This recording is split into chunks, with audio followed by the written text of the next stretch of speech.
Assalamualaikum warahmatullahi wabarakatuh. Kembali lagi dengan Latifatul Takia di sini, calon guru penggerak angkatan 9 dari Kabupaten Sukoharjo, Provinsi Jawa Tengah. Di video kali ini saya akan memaparkan koneksi antar materi modul 2.1 tentang pembelajaran berdiferensiasi. Apa itu pembelajaran berdiferensiasi? Pembelajaran berdiferensiasi adalah usaha guru dalam menyesuaikan proses pembelajaran di kelas untuk memenuhi kebutuhan belajar individu murid. Artinya, pembelajaran berdiferensiasi adalah pembelajaran yang mendukung semua murid di dalam kelas kita. Maksudnya apa ya? Kita harus mengingat bahwa setiap anak adalah unik. Mereka punya kelebihan dan kekurangannya masing-masing. Begitu pula dengan minat, gaya belajar, kesiapan, pola pikir, kemampuan literasi, dan lain-lainnya.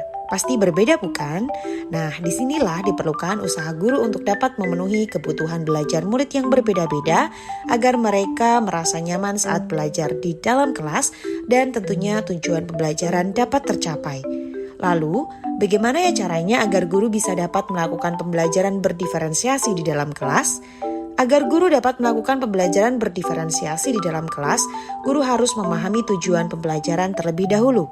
Selanjutnya, mengetahui dan merespon kebutuhan belajar murid. Menciptakan lingkungan belajar yang mengundang murid untuk belajar, melakukan manajemen kelas yang efektif, dan melakukan penilaian berkelanjutan. Berkaitan dengan kebutuhan belajar murid, maka guru harus memahami 3 aspek berikut ini. Yang pertama adalah kesiapan murid atau readiness.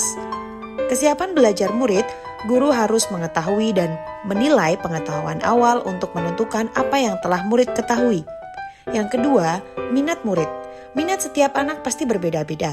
Minat adalah salah satu motivator bagi murid untuk terlibat aktif dalam proses pembelajaran. Dan yang ketiga adalah profil belajar murid. Profil belajar murid berkaitan dengan lingkungan, budaya, gaya belajar, dan kecerdasan majemuk yang berbeda-beda antara satu anak dengan yang lainnya. Kebutuhan belajar murid dapat diidentifikasi berdasarkan cara-cara berikut ini. Yang pertama adalah mengamati perilaku murid, mengidentifikasi pengetahuan awal, mereview dan melakukan refleksi terhadap praktik pengajaran, berbincang dengan guru murid sebelumnya, membaca rapat murid di kelas sebelumnya, atau bisa juga menggunakan berbagai penilaian-penilaian formatif dan diagnostik. Strategi untuk mendiferensiasi pembelajaran bisa dilakukan dengan 3 cara, yaitu diferensiasi konten, proses, dan produk.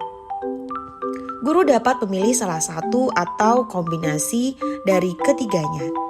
Diferensiasi konten berkaitan dengan apa yang kita ajarkan seperti materi, konsep, atau keterampilan yang perlu dipelajari berdasarkan kurikulum. Mendiferensiasi konten bisa dilakukan dengan membedakan pengorganisasian atau format penyampaian, bukan mengubah atau menurunkan standar kurikulum. Diferensiasi proses berupa kegiatan yang memungkinkan murid berlatih dan memahami atau memaknai konten dengan cara membedakan proses yang harus dijalani oleh murid.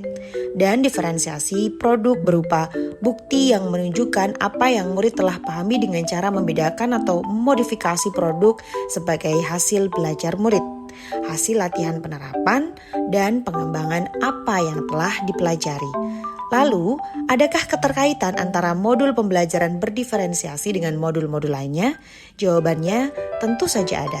Untuk dapat melakukan pembelajaran berdiferensiasi, maka guru harus berusaha memenuhi kebutuhan belajar anak sesuai dengan kodrat alam dan kodrat zaman berdasarkan filosofi Ki Hajar Dewantara.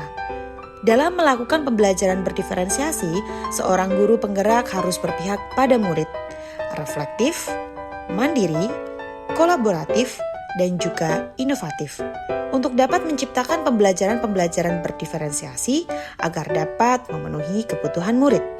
Dengan demikian, seorang guru penggerak dapat mewujudkan kepemimpinan murid dengan menuntun murid merdeka belajar. Hal ini sesuai dengan nilai dan peran guru penggerak. Selanjutnya, pembelajaran berdiferensiasi pun dapat menjadi salah satu strategi untuk mewujudkan visi guru penggerak, yaitu berpihak pada murid, dan dalam pelaksanaan pembelajaran berdiferensiasi antara guru dan murid harus ada kesepakatan kelas terlebih dahulu agar proses pembelajaran dapat berjalan dengan baik sesuai dengan nilai-nilai budaya positif. Demikian video tugas koneksi antar materi modul 2.1. Terima kasih, salam sehat dan bahagia. Assalamualaikum warahmatullahi wabarakatuh.